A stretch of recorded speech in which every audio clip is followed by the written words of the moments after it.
कराए गए। जब उनके सारे षड्यंत्र फेल हो गए तो उन्होंने फिर एक एक करके दिल्ली के आम आदमी पार्टी के सीनियर नेताओं को, मंत्रियों को, कैबिनेट मिनिस्टर्स को जेल भेजना चालू किया। उन्होंने सत्येंद्र जैन को जेल भेजा, मनीष सिसोदिया को जेल भेजा, संजय सिंह को जेल भेजा, मुझे जेल भेजा, सब लोगों को उन्होंने जेल भेजना चालू किया। उसके बावजूद भी काम नहीं रुके और कोई दूर दूर तक दिखाई नहीं दे रहा कि बीजेपी जीत रही है।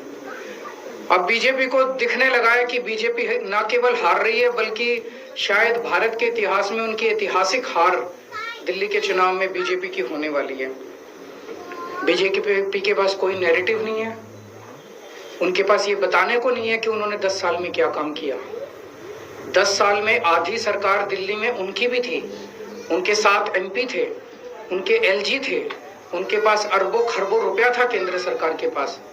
उन्होंने इन 10 सालों में ना कोई सड़क बनवाई, ना कोई अस्पताल बनवाया, ना कोई स्कूल बनवाया, ना कोई कॉलेज बनाया। दिल्ली के लोगों के लिए कोई काम नहीं किया। दिल्ली के लोगों ने उनको एक ही काम दिया था, कानून व्यवस्था का, उसका भी उन्होंने कबाड़ा कर दिया। आज दिल्ली के लोग डर के माहौल के अंदर जी रहे हैं और खुलेआम दिल्ली की सड़कों पे गोलियां चल रही हैं। तो ना उनके पास कोई नैरेटिव है। वो ये नहीं बता पा रहे उन्होंने 10 साल में क्या काम किया। वो ये नहीं बता रहे कि अगर उन्हें वोट दो तो क्या काम करेंगे। वो केवल केजरीवाल वो गालियां दे रहे हैं, गालियों के बेसिस पे वो वोट मांग रहे हैं। उनके पास कोई सीएम चेहरा नहीं है, उनके पास कोई कैंडिडेट्स नहीं है, उनके पास कोई एजेंडा नहीं है चुनाव लड़ने के लिए। और दूसरी तरफ आम आदमी पार्टी एक पॉजिटिव कैंपेन कर रही है।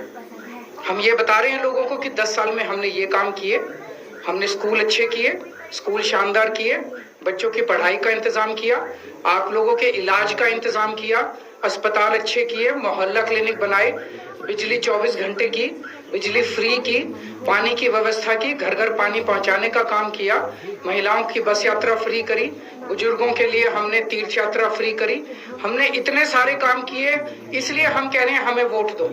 आने वाले समय में हम महिलाओं को 2100 रुपए देंगे, बुजुर्गों का फ्री में इलाज कराएंगे, चाहे प्राइवेट हो चाहे सरकारी हो। हम ये काम करेंगे, हमें इन पे काम दो। हम अपने कामों पे वोट मांग रहे हैं, वो केवल और केवल गालियों पे वोट मांग रहे हैं और काम रोकने पे वोट मांग रहे हैं। अभी 3-4 दिन पहले हमने 2 योजनाएं चालू की, अनाउंस की। महिला सम्मान योजना, जिसके तहत हर महिला को चुनाव जीतने के बाद योजना लाई जाएगी जिसमें हर महिला को 2100 रुपए दिए जाएंगे। दिल्ली की कैबिनेट ऑलरेडी हजार रुपए की योजना मंजूर कर चुकी है और उसकी नोटिफिकेशन जारी हो चुकी है। लेकिन मैंने ऐलान किया था कि हम चुनाव जीत जाते हैं तो इसको बढ़ाकर 2100 कर दिया जाएगा।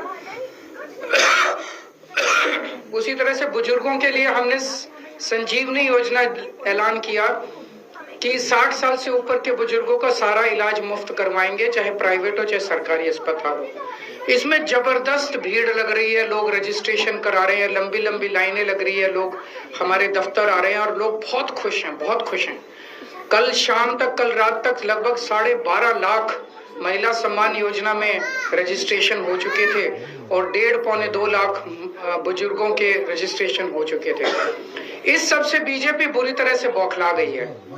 और अभी 3 या 4 दिन पहले हमें अपने सूत्रों से पता चला है कि ईडी, सीबीआई और इनकम टैक्स तीनों एजेंसीज की मीटिंग हुई है और उस मीटिंग में ऊपर से आदेश आए हैं कि कुछ भी फर्जी केस करके दिल्ली की सीएम आतिशी जी को गिरफ्तार किया जाए। ये मैं पूरी जिम्मेदारी के साथ आज बहुत बड़ा आरोप लगा रहा हूं कि इन तीनों एजेंसीज को ऊपर से कहा गया है कि दिल्ली की सीएम आतिशी जी को कोई भी फर्जी केस बनाकर गिरफ्तार किया जाए।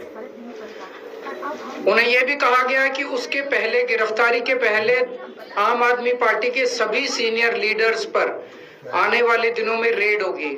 मेरे ऊपर रेड होगी, मनीष जी के ऊपर रेड होगी, फिर से हमारे ऊपर सब पे रेड हो चुकी है। संजय सिंह पे रेड होगी, सौरभ भारद्वाज पे रेड होगी, सत्येंद्र जैन पे रेड होगी, आतिशी जी पे रेड होगी, हम सब पे रेड कराई जाएगी।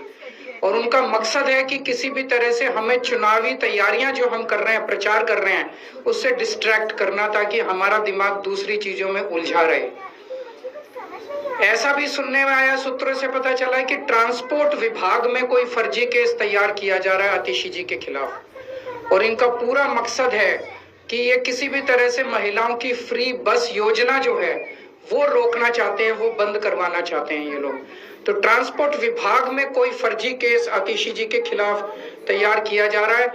हमें पूरा यकीन है कि लोग इस गंदे षड्यंत्र का, जो पिछले कई सालों से साजिशें रच रहे हैं, झूठे केसों में फंसा फंसा के हम लोगों को जेल में डाल रहे हैं, लोग इसका जवाब देंगे। इस देश की जनता इस किस्म की राजनीति पसंद नहीं करती।